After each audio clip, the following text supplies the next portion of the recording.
Assalamualaikum warahmatullahi wabarakatuh. Apa kabar semuanya?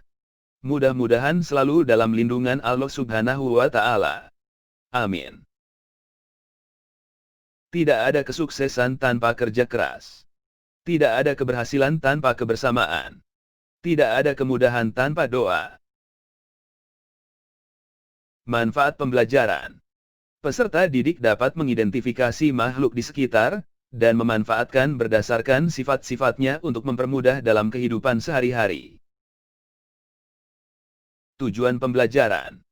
Setelah mengikuti proses pembelajaran, peserta didik diharapkan dapat memahami konsep, menganalisis, menyelesaikan masalah kontekstual, yang berkaitan dengan membedakan makhluk hidup dan tak hidup.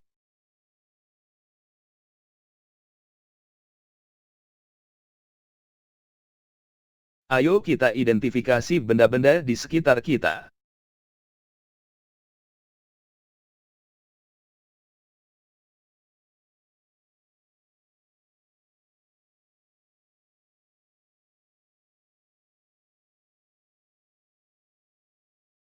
Di lingkungan sekitar terdapat banyak sekali benda. Mobil, motor, sepeda, sepatu, pensil, udara, papan tulis merupakan bentuk benda. Setiap jenis benda mempunyai sifat atau ciri yang membedakannya dari jenis benda lain. Secara umum ada dua kategori benda di lingkungan sekitar, yaitu benda hidup dan benda tak hidup. Benda hidup merupakan jenis benda yang memiliki ciri-ciri makhluk hidup seperti bernapas, bergerak, berkembang biak, menanggapi rangsang, dan lain-lain.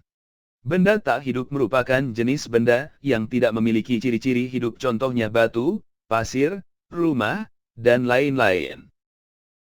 Identifikasi benda sekitar dapat dilakukan berdasarkan ciri-ciri yang dimilikinya. Macan tutul dapat bergerak, sedangkan buku dan pensil tidak dapat bergerak.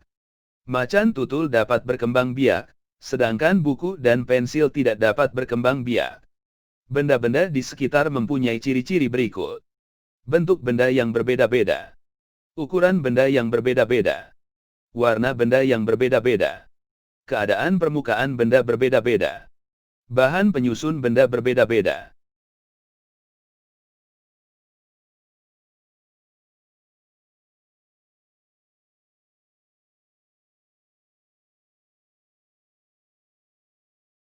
Bahan penyusun benda berbeda-beda.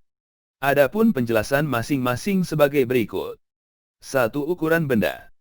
Ukuran suatu benda dapat menjadi media identifikasi, karena tidak semua benda memiliki ukuran dan bentuk yang sama. Contohnya gajah dan semut. 2. Warna benda. Setiap makhluk hidup pasti memiliki warna yang spesifik. Kekhasan warna tersebut dapat menjadi alat untuk mengidentifikasi nama-nama suatu benda. Contohnya bunga mawar umumnya berwarna merah atau putih, bunga melati selalu berwarna putih, dan lain sebagainya. 3. Keadaan permukaan benda. Jenis permukaan suatu benda ada yang kasar dan halus. Indera peraba tentu dapat mengidentifikasi suatu benda melalui sentuhannya. Contoh pasir laut dan pasir sungai. Permukaan kedua pasir tersebut sudah jelas berbeda, dengan meraba tentunya kita bisa membedakan keduanya. 4. Bahan penyusun benda. Susunan bahan suatu benda akan memberikan pengaruh pada bentuk fisiknya. Hal itu juga dapat dijadikan langkah identifikasi suatu benda. Contohnya bahan penyusun pensil dan pulpen. Membedakan makhluk hidup dan tak hidup. Alam lingkungan sekitar kita terdiri dari 3 bagian, yaitu tanah, air, dan udara. Dalam 3 bagian itu terdapat benda-benda atau makhluk yang sangat beragam corak dan jenisnya. Ada yang hidup tetapi ada juga yang tak hidup.